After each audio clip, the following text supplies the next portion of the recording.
नमस्कार। पुणी थे समस्त को हृदय भरा स्वागत करुच्ची आज साहित्य चर्चा को।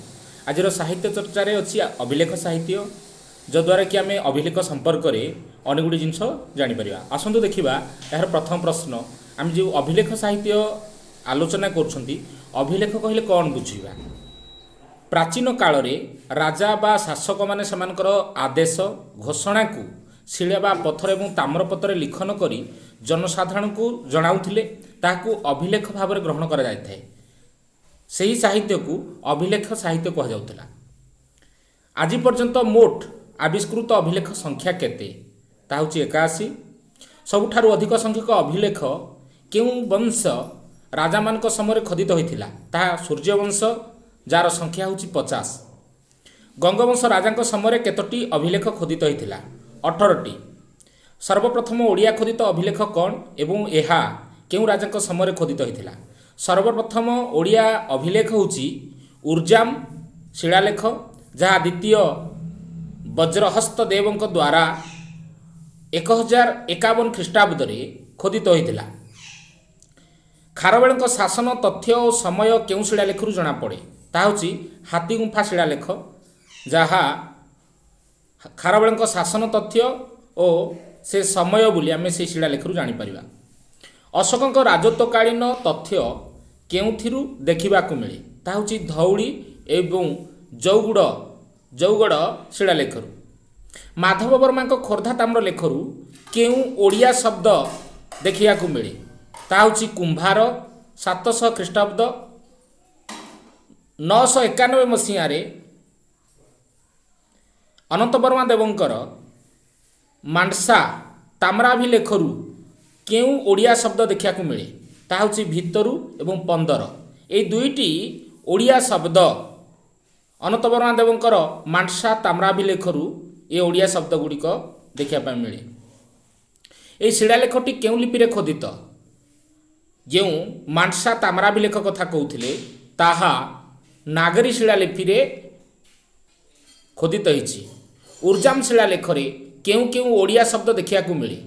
उर्जाम शिलालेख रे थिलाई, धिला, शनिवार ये गुड़िक ओडिया शब्द देखा मिली थाए।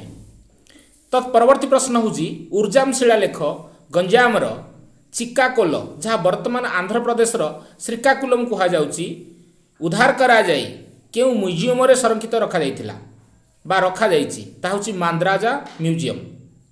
द्वितीय नरसिंह देवंक द्वैभाषिक शिलालेखर समय केते? ता होची 1249 त्रयोदश शताब्दी। द्वैभाषिक शिलालेख रे केउ केउ भाषार खोदित रूप रही? प्रत्न ओडिया और तमिल भाषा रे द्वैभाषिक शिलालेख खोदित होइछि। द्वैभाषिक शिलालेखर उद्धार स्थान होची भुवनेश्वर।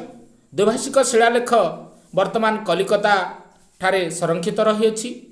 चतुर्थ भानुदेव समय केउ अभिलेखटी खोदित होइथिला? ता समय केते? ना 1352 रु 1378, जहाँ कुर्मेश्वर अभिलेखटी चतुर्थ भानुदेव समय खोदित होइथिला। तृतीय भानुदेव समय केउ राजांक समय तृतीय भानुदेव समय केउ केउ अभिलेख खोदित होइथिला? ता होची त्रिमाळी मठ। सूर्यवंशी राजा मानक मध्यरु केउ राजांक समय सर्वाधिक अभिलेख खोदित? ता होची कपिलेन्द्र देव। 1436 रे कपिलेन्द्र देव केउ अभिलेख खोदित करथिले? ता होची लिंगराज मंदिर अभिलेख। जगन्नाथ मंदिर रे 1451 रे खोदित अभिलेखटीर नाम कौन? ना जय विजय अभिलेख। पुरुषोत्तम देवंक समय केतोटी अभिलेख खोदित होइथिला? ता होची 15टी। सेपरि स्वस्ति समर मुखानेक रिपु दर्प मदन भुजबल केउ अभिलेख रे खोदित होइछि? ता होची उर्जाम शिलालेख।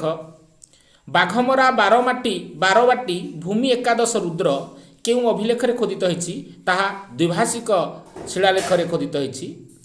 दक्षिण सीमा भाखरसाही ग्रामर केड़िया यह केउ अभिलेख? यह होची त्रिमाळी मठ तंबापटा चतुर्थ भानुदेव समय जहाँ शिलालेखटी होइथिला से शिलालेख रे यह अभिलेख।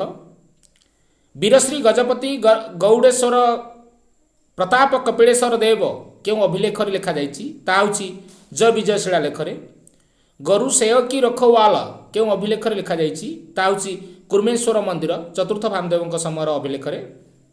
देव कही भगति करुण अछंती भो कुमर सेण यह केउं शिलालेख खोदित होइछि यह गंडीबेढ़ शिलालेख खोदित होइछि।